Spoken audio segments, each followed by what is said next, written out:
Oklahoma. Y'all know I had to set y'all with a preview. I know I had to talk about this video today, man, because this game is tomorrow. I'm excited. This is a big game for both teams, man. If you Bama, you come into this game, you got the most pressure on you, right? The reason you got the most pressure on you is because a lot of people feel like you shouldn't even be in this spot, right? We've seen the talks, we've seen the discussions with the Alabama staff, and even with obviously Kalen DeBoer. Kalen DeBoer has been linked to jobs like Michigan, right, and things like that. And Kalen DeBoer had to even come out with a statement that says, "No, I'm fully committed, basically, to the program. I ain't looking at this spot, blah blah blah." Right? But it's interesting because his job really on the line. People, like, when I said that on my TikTok, people thought I was crazy as hell. But it's like, I'm not saying they're gonna fire him, but he probably ain't gonna get no extension, right? Because it's like Bama is having this. They hope this guy returns. Hold on, they hope this guy. If y'all can see that, they hoping he returns, right? Not saying he will, but they're so enamored with what Saban did for them, they don't realize this is a new era, right? And I ain't saying Kalen DeBoer can't coach, but it ain't gonna be the same caliber team that you have with Saban. It is not possible. It ain't possible. You know what I'm saying? This is a completely different coach, and I feel like they hold him to such a high regard and a degree, and they expect him to be all the way up here. And it's like it ain't gonna happen. The dude still can recruit at a high level, obviously. Some will say that's the Alabama brand. Some will say, you know what I'm saying, that's because of what Saban did. But he's recruiting his butt off. You know what I'm saying? Getting primetime prospects, the Jordan Edmonds, the Xavier Griffins. He's bringing elite guys into this program. Xavier Crowell is another one as well.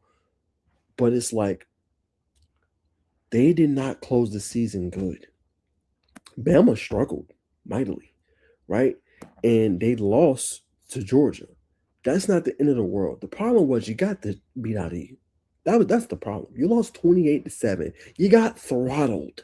You know what I'm saying? In the SEC championship game. So bad to a degree, like you shouldn't even be in. Right? And then you struggled in the Iron Bowl against against Auburn, your rival, which I understand it's rivalry week. I get it. But even in that game, Ty Simpson played decent, but he only had 122 yards rushing. In passing. And 3 touchdowns. That's it. You know, and Bama's been known, obviously, for, just having, good defense, running the football, right? And we know Jan Miller was injured, right? And he didn't play. We know he didn't play in, obviously, that game against Georgia. We know all those things, y'all. But the fact that they struggled that bad against Georgia, a team they went into Athens and beat, the team currently constructed right now and how it looks right now for Alabama is completely different from the team that played and went into Athens and beat Georgia. That's the bottom line. So the pressure is on them is because, one, you have that notion that you shouldn't be in. Two, Kalen DeBoer's trying to get their next contract with Alabama in the Crimson Tide, right? And number three, I'm saying, you're trying to prove, should we even be here? Should we be a team that's in the CFP playoff? And then four, this team has your number. If Oklahoma wins this game, that's their third win in 13 months over Alabama. Damn, Oklahoma? That's not something you would definitely say. Right? And that's not an easy place to win. It ain't easy to win in Norman. You know what I'm saying? It's tough to win over there. And that defense is something special. This one, hey man, this one of the top-ranked defenses for a reason. Right? These boys don't be playing. You know what I'm saying? They only giving up 273.6 yards per game. Oklahoma got a squad on defense, bro. Okay? They get after you. They make it tough on you. That defensive front, something special. We've seen Auburn go up in there and struggle. We've seen Missouri go up there and struggle. Like, we've seen teams go in Norman and not be able to do nothing. Now, the one thing you got if you're Alabama is their offense has been putrid the last few weeks. Like, you go look at the game against LSU, 17-6. You know what I'm saying? A team you should throttle. You know what I'm saying? And then a few weeks ago, they had another game they struggled. Like, the offense ain't playing well right now. And their quarterback been struggling. The game against LSU, he had 3 picks. You know what I'm saying? And he ain't been right since he had that injury.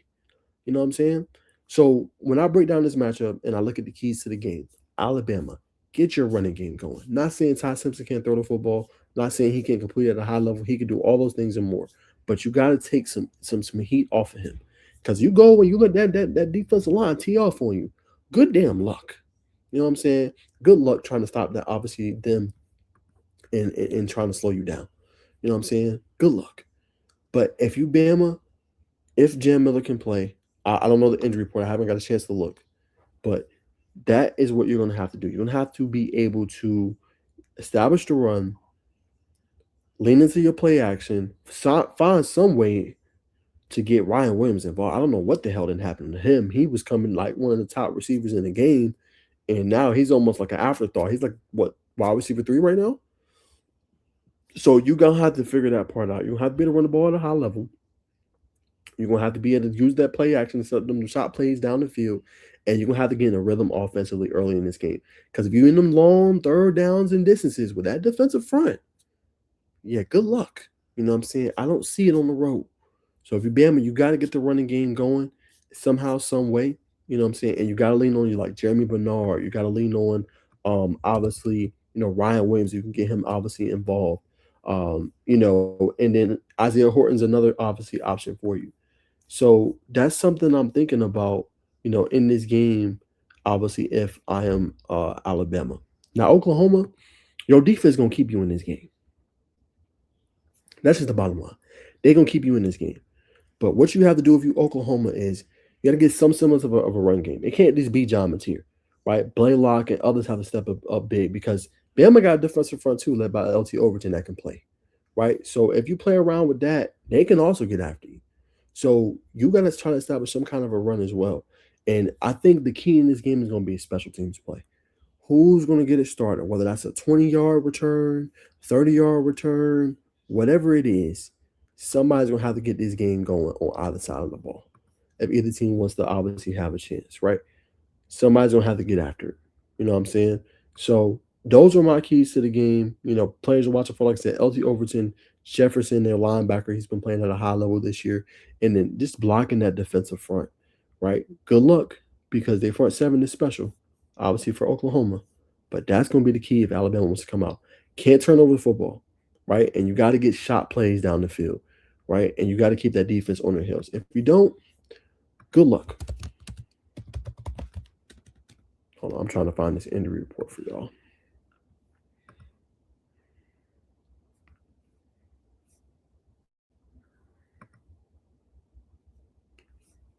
They don't have any more.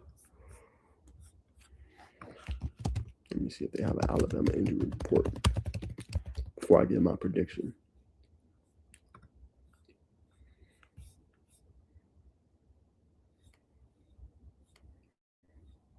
Okay, here we go. I'm going to share this with y'all.